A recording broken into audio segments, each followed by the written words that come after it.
23장은 이스라엘 주변에 있었던 두 도시 두로와 시돈에 대한 예언입니다. 이 두로와 시돈은 이스라엘 북쪽 해안에 위치하고 있습니다. 이 두 도시는 페니키아의 중요 항구 도시, 무역 도시였습니다. 오늘 본문에서는 두로의 멸망이 전해지는 과정이 상세하게 진술되고 있습니다. 다시스의 배들이 먼저 언급되는데 이사야 예언자는 그 배들을 향해서 슬피 부르짖어야 한다고 선포합니다.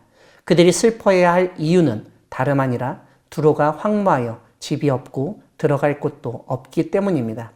2절을 보면 시돈 상인들로 부여하게 된 해변 주민들에게 잠잠하라는 명령이 떨어집니다.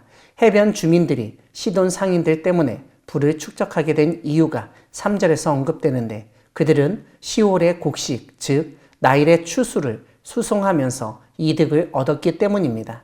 지중해 지역에서 작은 도시 국가였지만 두로와 시돈이 그 지역의 모든 나라들에게 곡식을 공급하면서 생명줄을 쥐고 있었다는 점을 강조합니다. 오늘 본문은 두로와 시돈의 멸망이 자식 없는 부모가 아무것도 의지할 수 없어서 한순간에 망하고 사라질 수밖에 없음과 같다는 점을 알려줍니다. 오늘 본문에서 두로와 시돈의 멸망으로 인하여 상인들은 결국 식민지였던 다시스까지 도망가야 했습니다. 이사야 예언자는 두로가 함락된 것은 우연이 아니라 하나님의 계획 때문이라고 알려줍니다. 무엇보다 하나님이 이 모든 일을 정하셨기 때문이라고 설명합니다. 두로는 식민지마다 통치자를 세웠고 그들에게 면류관을 씌워 주었습니다.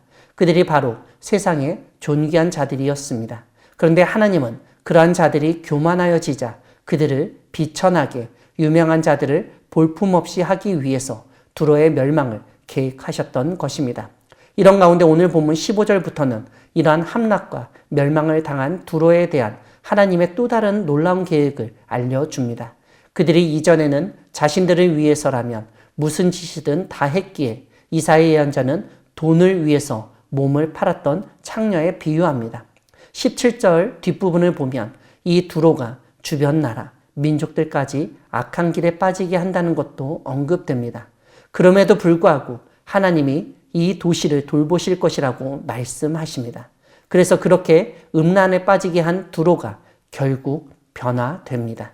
18절을 보면 그 무역한 것과 이익을 거룩히 여호와께 돌리고 간직하거나 쌓아두지 아니하리니 그 무역한 것이 여호와 앞에 사는 자가 배불리 먹을 양식, 잘 입을 옷감이 되리라고 선포합니다.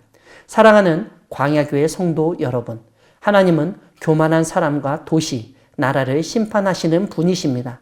두로와 시돈은 하나님으로부터 심판받은 이스라엘 북쪽에 위치한 유명한 무역 도시였습니다. 그들은 무역을 통해 부를 축적하고 자신들의 존재감을 주변 도시들과 나라들에게 과시했습니다. 하지만 유명하고 부를 축적하며 존재감을 가졌던 도시였지만 하나님의 심판을 받아야 할 처지였습니다. 하나님의 심판으로 인해서 돈을 벌고 부를 축적하기 위해 그 도시에 몰려왔던 수많은 상인들과 사람들은 그곳을 떠나 그 당시 지구의 끝이라고 여겨졌던 다시스까지 피난을 가야 할 정도였습니다. 하지만 오늘 본문은 그렇게 두로와 시돈의 심판만을 다루지 않습니다. 하나님의 놀라운 계획을 우리에게 알려줍니다. 다름 아니라 교만하여 심판받은 두로가 개가 천선하게 되었다고 설명하기 때문입니다. 비록 이익을 위해서는 물불을 가리지 않았지만 예전처럼 그 이익을 자신만을 위해서 사용하며 교만하지 않고 하나님을 위해서 사용하고 나누고 섬기는 일에 앞장서게 된다는 것입니다.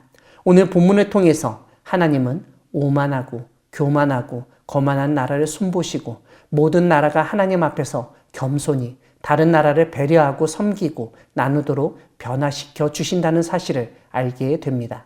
그러므로 심판을 받지 않았다고 좋아할 것도 아니고 심판받았다고 낙심하고만 있을 이유가 없습니다. 하나님은 모든 상황 가운데 놀랍게 역사하시는 분이시기 때문입니다. 우리가 미처 생각하지도 못한 계획을 정하시고 실행하시는 하나님을 믿으며 겸손한 마음으로 주님의 뜻에 순종으로 나아가는 우리 모두가 되기를 소망합니다. 아멘.